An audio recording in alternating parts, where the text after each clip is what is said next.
तो आज की क्लास में हम बोर्ड पैटर्न में कैसे क्वेश्चन पेपर आपको सॉल्व करना है ये मैं बताने वाली हूँ। उसके बाद हम लेसन नंबर 1 का जो रिवीजन है वो स्टार्ट करेंगे। तो देखिए, जब आप सबसे पहले सबसे इंपॉर्टेंट, बहुत सारे स्टूडेंट ऐसे कि जिन्होंने सब्जेक्ट में बायोलॉजी लिखा है, ये बिल्कुल रॉन्ग है। साइंस 2 ये आपका पेपर है 40 मार्क्स के लिए, ठीक है। तो ये इसका सेपरेट वेटेज है, मतलब जब आपके बोर्ड के मार्क्स आएंगे तो साइंस 1 एंड साइंस 2 ये कंबाइन आते हैं, मतलब साइंस सब्जेक्ट के। बट पेपर अगर आपको लिखना है तो ये पेपर आपको अलग सा है। तो सब्जेक्ट आपका साइंस है, पेपर आपका सेकेंड है, और इसका वेटेज कितना है बोर्ड के लिए? 40 मार्क्स का। अब इसमें आपको question number 1, question number 2, 3 and 4 ये 4 क्वेश्चन आपको सॉल्व करने हैं। ये जो क्वेश्चन नंबर 1 आपको दिया है उसमें ये सब क्वेश्चन है जिसमें कंपल्सरी आपको MCQs दिए गए हैं, मतलब मल्टीपल चॉइस क्वेश्चंस। तो ये क्वेश्चन आएगा आपका 5 मार्क्स के लिए। अब ये क्वेश्चन सॉल्व करने के लिए आप आपका टाइम सेव कीजिए, ताकि आप जब एक्सप्लेनेशन लिखेंगे दूसरे क्वेश्चन के आंसर्स का तब आपको वहां पे टाइम मिल सकता है। तो यहाँ पे आपको क्या करना है, डायरेक्टली ये जो नंबरिंग है वो डाल लीजिए आप। ये हो गए 5 क्वेश्चन आएंगे, इसमें आपको ऑप्शन नहीं है, मतलब 8 दिए उसमें से 5 सॉल्व करने, ऐसा नहीं है। 5 दिए उसमें से आपको 5 ही सॉल्व करने। अब इसका जो वेटेज है 1 मार्क के लिए क्वेश्चन, तो इसमें जो भी स्टूडेंट क्वेश्चन नंबर 1 में 10 आउट ऑफ 10 मार्क्स स्कोर करेंगे उसका स्कोरिंग अच्छा होने वाला है। अब यहाँ पे आपको सिर्फ ऑप्शन लिखना है, करेक्ट ऑप्शन हो सकता है बी, ये एग्जाम्पल ले रही हूँ, कौन सा भी ऑप्शन यहाँ पर आ सकता है। ये आपका हो गया क्वेश्चन नंबर 1 में से ए।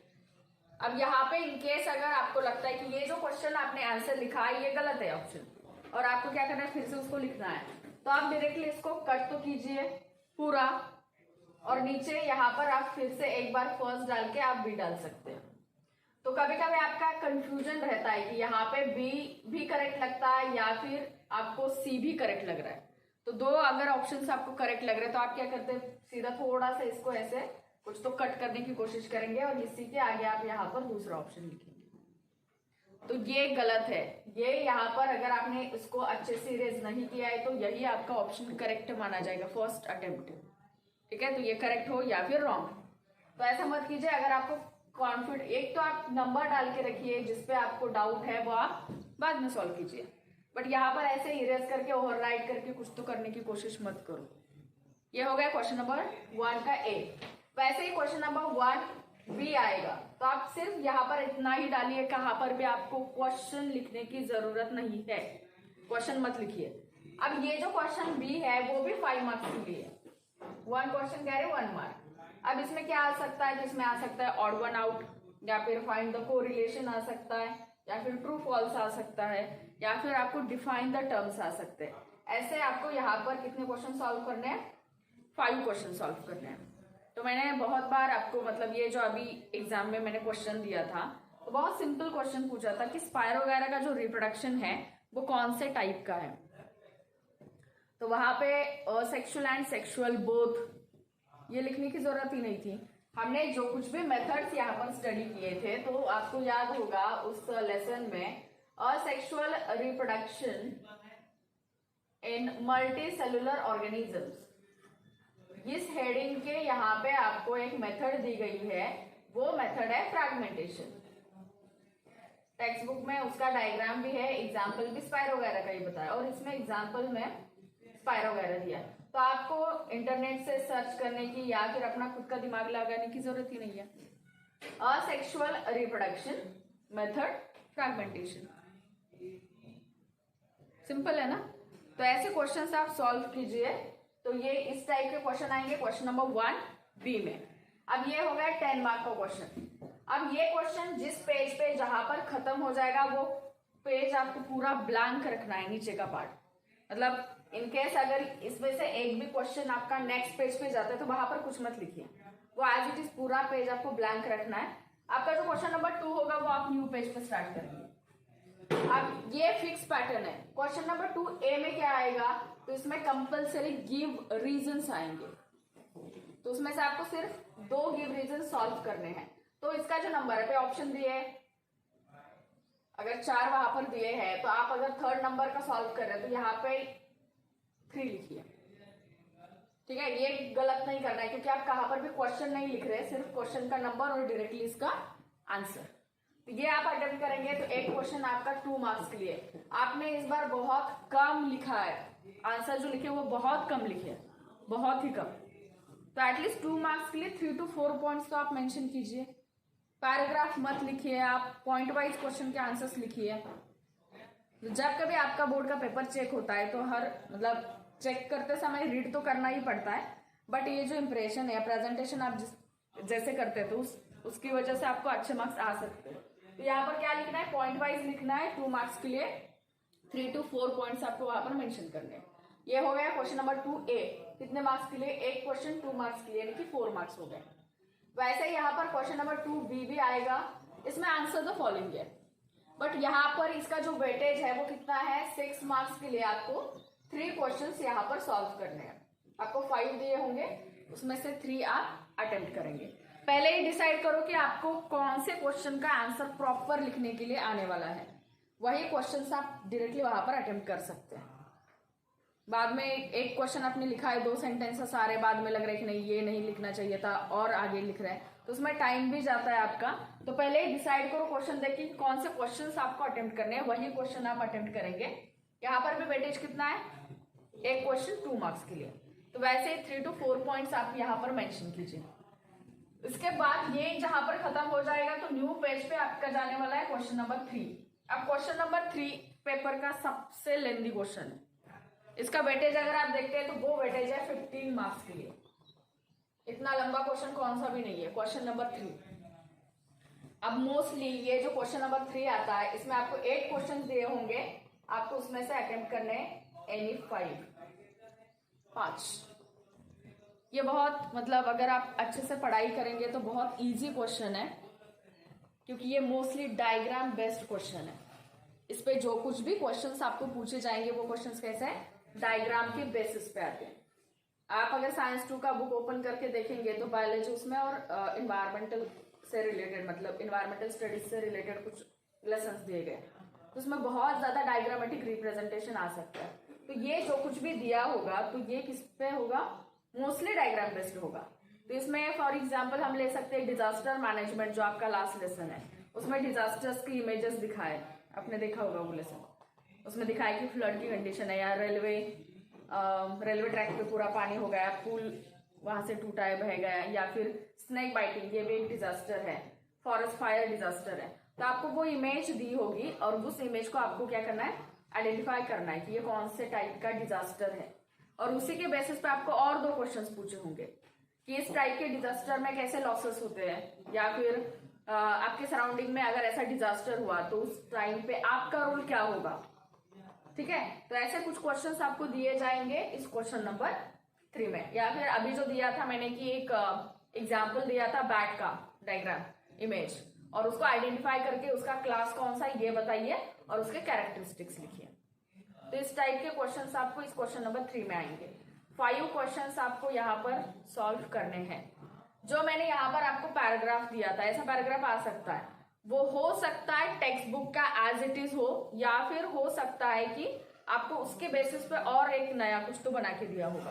तो ऐसे पैराग्राफ मैं और आपको देती हूँ लिखने के लिए। तो वहां पर जब कभी देखिए, यहाँ पर कभी कभी ऐसा होता है कि आपको फिल करने के लिए 8 वहां पर मतलब प्लेसेस ब्लैंक रखे हैं, और आपको जब दिया जाता है तो 6 ही वर्ड दिए जाते हैं। तो समझना है कि इसमें से 2 वर्ड्स ऐसे कि जो डबल आने वाले हैं, या फिर कभी कभी ऐसा होता है कि यहाँ पर आपको उल्टा कर सकते हैं हम, यहाँ पर 8 दिया और 6 ही फिल करने हैं। तो इसका मतलब ये है कि इसमें से एक मतलब 2 बार एंड आता है ना, हार्मोन्स का सिक्रेशन है ग्लैंड से, तो 2 हार्मोन सिक्रेट कर सकती है वो ग्लैंड, तो वहां पर वो आपको फिल करना है। या फिर इसमें से 2 जो ऑप्शन होंगे वो इनकरेक्ट होंगे। तो ये आपको सोचना है कि वहां पर क्या करना है, कितने ऑप्शंस दिए। कभी कभी आप कंफ्यूज हो जाते हो, अरे इतना तो लिखना ही नहीं है और यहाँ पर तो इतने ऑप्शंस दिए गए। तो आपको पहले समझना है कि उसमें लिखना क्या है और ये वर्ड्स वहां पर फिल करने हैं।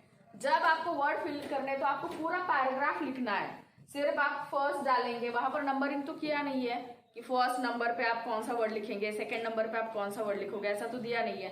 तो आपको पूरा पैराग्राफ लिखना है, जो वर्ड आपने फिल किया है उसको ऐसे ऐसे नहीं करना है। ये डिजाइन बिल्कुल नहीं बनाए कोई, मतलब कुछ स्टूडेंट ऐसे कि इन्होंने ऐसे, ये क्या है, जब आप वर्ड फिल करोगे तो जिस पेन से आप राइटिंग कर रहे हैं वही पेन आप यूज करोगे या फिर पेंसिल, और ये आप ऐसे अंडरलाइन करोगे उसको।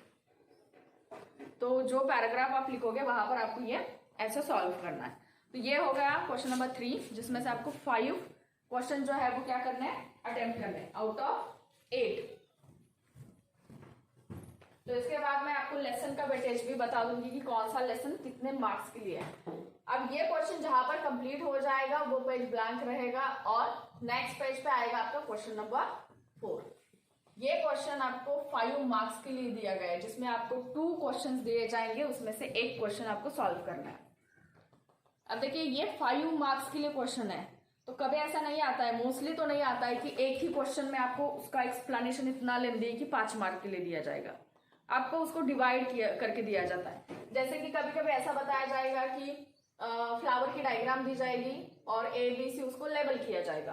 तो ये जो लेबलिंग दिया हुआ है उस पार्ट को आप आइडेंटिफाई करो और उस पार्ट के फंक्शंस लिखो। तो हो गया 1, 2, 3। अगर ABC दिया है तो वहां पर ही 3 मार्क हो गए, और 2 मार्क के लिए कुछ तो क्वेश्चन पूछा होगा। जैसे कि रिप्रोडक्शन है फ्लावर का स्ट्रक्चर हम रिप्रोडक्शन की प्रोसेस में क्या करते हैं, स्टडी करते हैं। क्यों? तो रिप्रोडक्शन का जो स्ट्रक्चरल यूनिट होता है वो क्या है, फ्लावर है। तो उसके बेसिस पे और आपको क्वेश्चन दिए होंगे, जैसे कि एंड्रोशियम है, मेल वर्ले, या फिर पॉलिनेशन की प्रोसेस है। तो उससे रिलेटेड जो कुछ भी कंसेप्ट होते हैं उनको कंबाइन करके यहाँ पर आपको क्वेश्चन नंबर 4, 5 मार्क्स के लिए दिया जाता है। तो ये आपका क्वेश्चन पेपर है। तो आपका साइंस 2 का question paper hardly 15 to 20 minutes आपके पास रह जाते हैं अगर आप प्रॉपरली इसको सॉल्व करेंगे। तो कहाँ पर भी डिजाइन डेकोरेशन करने की कुछ भी जरूरत नहीं, जितना बताया गया है बस उतना ही आपको वहां पर राइट डाउन करना है। और एक बात, जो क्वेश्चन में दिया गया है उसको आपको लिखना ही है, बाकी का आप 10 सेंटेंसेस भी वहां पर राइट डाउन करेंगे तो उसके लिए आपको कुछ भी 1 मार्क भी नहीं मिलने वाला है। जैसे कि टाइप्स एंड एग्जाम्पल्स बताए गए हैं।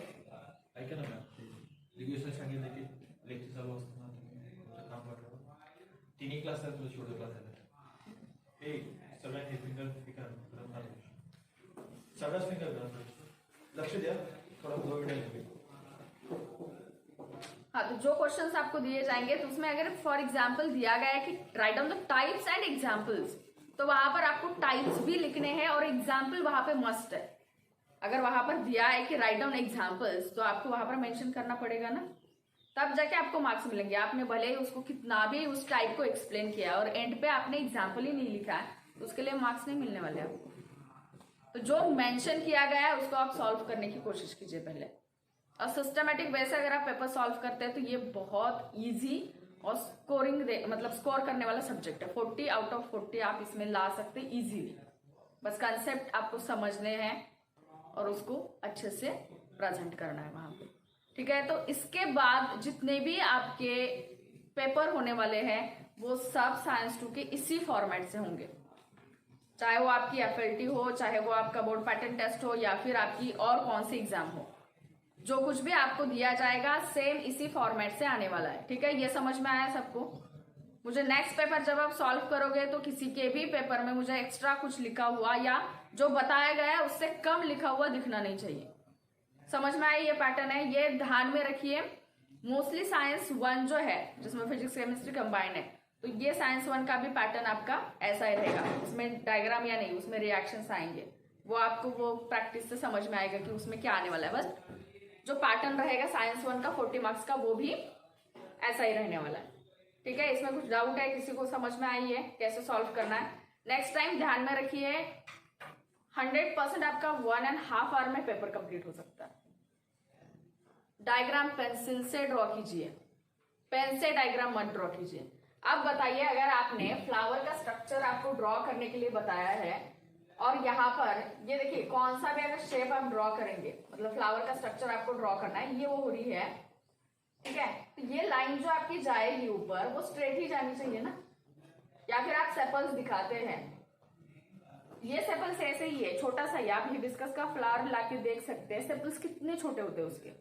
अगर आप ऐसा ड्रॉ करोगे ये सेपल्स, ये करेक्ट है डायग्राम आपकी? बिल्कुल नहीं। ड्रॉ तो करना ही है तो प्रॉपर आप ड्रॉ कीजिए डायग्राम्स को। ये स्टिग्मा, ये स्टाइल जो जाती है स्ट्रेट ही है और यहाँ पे ऊपर फिर स्टिग्मा। ये जो है, ये जो एंथर हम ड्रॉ करते हैं ये बायलोब्ड एंथर है, ये आपको ऐसा दिखाना है, बायलोब्ड है ये इसका लोब। आप हिबिस्कस का फ्लावर आप ऑब्जर्व करके देखिए उसके स्ट्रक्चर्स कैसे, बायलोब्ड स्ट्रक्चर है, तो लोब उसके दिखने चाहिए आपके डायग्राम में। समझ में आ रहा है क्या बता रही हूँ? जो कुछ करोगे वो प्रॉपर और जो मेथड मतलब जैसे बताया गया है वैसे आप उसको प्रेजेंट कीजिए। ये इंपॉर्टेंट है, जो कुछ भी रिप्रोडक्शन के मेथड्स हमने स्टडी किए उसके ऑर्गन्स एंड देयर फंक्शंस। तो घर पे जाके जब आप प्रैक्टिस करेंगे तो देखिए हमारे टेक्स्ट बुक में ऐसे भी है, मतलब need of conservation of environment, तो ये नीड यहाँ पे लिखा हुआ है और ऐसा चार्ट आपको दिया गया। तो बहुत सारे ऐसे टेक्स्ट बुक में है, जैसे कि जो माइक्रो से रिलेटेड है तो उसमें भी है कि यहाँ पर माइक्रोब लिखेंगे आप और उसके यूजेस भी हम लिख सकते हैं। तो ऐसे आप चार्ट का प्रैक्टिस कीजिए अपने नोटबुक में। जो सेकेंड लेसन है उसमें एरोबिक एनारोबिक रेस्पिरेशन का पाथवे दिया गया है, तो ये लास्ट ईयर उस पर क्वेश्चन आया था एग्जाम में, तो उसके आप प्रैक्टिस कीजिए। कौन से चार्ट में फर्मेंटेशन आ सकता है, कौन से चार्ट में फर्मेंटेशन नहीं आएगा, बता सकते हैं आप। एरोबिक एनारोबिक रेस्पिरेशन के पाथवेज अगर आपको ड्रॉ करने के लिए बताया तो कौन से एरोबिक रेस्पिरेशन के पाथवे में या एनारोबिक रेस्पिरेशन के पाथवे में आपको फर्मेंटेशन आएगा, ये मेथड आएगी, स्टेप आएगी, कौन से रेस्पिरेशन में आ सकती है फर्मेंटेशन? एरोबिक में आएगा या एनारोबिक में आएगा? एरोबिक में आ सकता है? नहीं, वो आएगा एनारोबिक में। एरोबिक में क्या होता है? Complete breakdown of glucose. Aerobic में हमेशा ध्यान में रखना है CO2 H2O energy and product है। एरोबिक रेस्पिरेशन बताया तो उसके and product CO2 H2O and energy है। अब CO2 H2O एंड एनर्जी का मतलब क्या है कि ग्लूकोज का कंप्लीट ब्रेकडाउन हुआ है, ग्लूकोज का कंप्लीट ब्रेकडाउन हुआ है। वहां पे फर्मेंटेशन की प्रोसेस में क्या होता है? अल्कोहल का प्रोडक्शन होगा, लैक्टिक एसिड का प्रोडक्शन हो सकता है, या फिर आप डिफरेंट माइक्रोब्स को यूज करेंगे तो विनेगर का प्रोडक्शन हो सकता है। तो ये आपको प्रोडक्ट मिल रहे हैं वहां पे, ठीक है, तो वो इनकम्प्लीट ब्रेकडाउन होता है ग्लूकोज का। तो फर्मेंटेशन कहाँ पे आएगा? एनारोबिक रेस्पिरेशन में। ये आपको कब समझ में आएगा? जब आप टेक्स्ट बुक रीड करोगे, कंसेप्ट को समझोगे, तब जाके आपको वो क्लिक होगा, क्योंकि डायरेक्टली एग्जाम में कभी पूछा नहीं जाएगा आपको कि write down the pathway of anaerobic respiration, उल्टा करके आपको बताया गया होगा write down the pathway of respiration which takes place by which are performed by yeast. तो आपको ये पता होना चाहिए कि ईस्ट जो है वो क्या करता है? एनारोबिकली रेस्पायर करता है, तब जाके आप एनारोबिक रेस्पिरेशन का पाथवे वहां पर ड्रॉ करोगे। तो पढ़ाई मस्ट है, आप अच्छे से प्रिपेयर रहिए। सबसे पहले इम्पोर्टेंट, आप डायरेक्टली क्वेश्चन आंसर्स मत रीड कीजिए, पहला आप टेक्स्ट बुक रीड कीजिए, लेसन में क्या दिया गया है कंटेंट, कौन सा कंसेप्ट है जो आपको समझ में नहीं आया है वो आप पहले समझ लीजिए, उसके बाद आप क्वेश्चन आंसर्स के लिए जाइए, ठीक है। इजी है, पढ़ाई करोगे तो इसमें ज्यादा कुछ नहीं है, मतलब अंडरस्टैंडिंग जिसका होगा तो उसके लिए ये सब्जेक्ट बहुत ईजी है। तो आप जब लिखते हैं तो आपको लगता है 2 सेंटेंस लिखे है, ये एक सेंटेंस लिखा है तो हो गया, तो ऐसा मत कीजिए, आप फुल मार्क्स आप लेके आइए। आपको भी कॉन्फिडेंस आ जाता है कि जब आप क्वेश्चन अटेम्प्ट करते हैं आपको और अच्छे अगर मार्क्स मिलते हैं, अबाउट 35 अगर आप अभी से स्कोर करेंगे, वो कंसिस्टेंट अगर रखेंगे आप, तो डेफिनेटली बोर्ड के एग्जाम में आप 40 पे जा सकते हैं। तो आपका टारगेट ये है कि मिनिमम 8 क्वेश्चन पेपर्स आपको सॉल्व करने हैं ईच एंड एवरी सब्जेक्ट के, मिनिमम 8 क्वेश्चन पेपर्स। तो जितने क्वेश्चन पेपर्स आपको चाहिए वो सब मैं आपको दूंगी, या लेसन वाइज अगर आपको सैम्पल क्वेश्चन चाहिए तो वो भी मेरे पास है, वो भी मैं आपको देने वाली हूँ। तो उसको आप सॉल्व कीजिए। सॉल्व कब करेंगे? लेसन वाइज है, एक लेसन हो गया तो उसके क्वेश्चन आंसर्स देखिए क्या है, उसमें से क्या नहीं आ रहा है या कौन सा क्वेश्चन कैसे लिखना ये समझ में नहीं आ रहा है, तो उसकी आप प्रैक्टिस कीजिए। तो आप उसके लिए पहले आपको वो रीड करना पड़ेगा, लेसन जो है वो पहले रीड करना पड़ेगा, समझना पड़ेगा, उसके बाद आप वो क्वेश्चन पेपर सॉल्व करना शुरू कीजिए। प्रैक्टिस कीजिए, आराम से कवर हो सकता है। मतलब अभी भी आप स्टडी के लिए अभी से स्टार्ट करेंगे तभी भी हो सकता है। तो हमारे लास्ट मतलब आई थिंक इस एग्जाम के लिए 6 लेसन दिए थे, 5th नंबर का नहीं दिया था, और नेक्स्ट एग्जाम में 5th 7th 8th 9th and 10th, ये 5 आपको आने वाले लेसन 5 7 8 9 एंड 10, क्योंकि 6 नंबर का लेसन एनिमल क्लासिफिकेशन का मैंने लिया था फर्स्ट इसमें। तो इसके बाद जब आपकी टेस्ट होगी तो वो 5 लेसन पे होने वाली है। तो आज हम देखते थोड़ा सा, मैं आपको रिवाइज करके मतलब मैं देखती हूँ कि आपको कितना याद है। हम फर्स्ट लेसन से स्टार्ट करेंगे, मतलब जो पहले 5 लेसन हमने एग्जाम के लिए लिए थे फर्स्ट टर्म के लिए, तो उसमें से आपको कितना याद है वो मैं पहले देखती हूँ। उसके बाद हम उल्टा स्टार्ट करने वाले, रिवाइज करना, मतलब हम सीधा लेसन नंबर 10 पे जाएंगे, डिजास्टर मैनेजमेंट, क्योंकि उसके ज्यादा रिविजन नहीं हो गए हैं, तो वैसे उल्टा हम आने वाले। ठीक है, तो फर्स्ट लेसन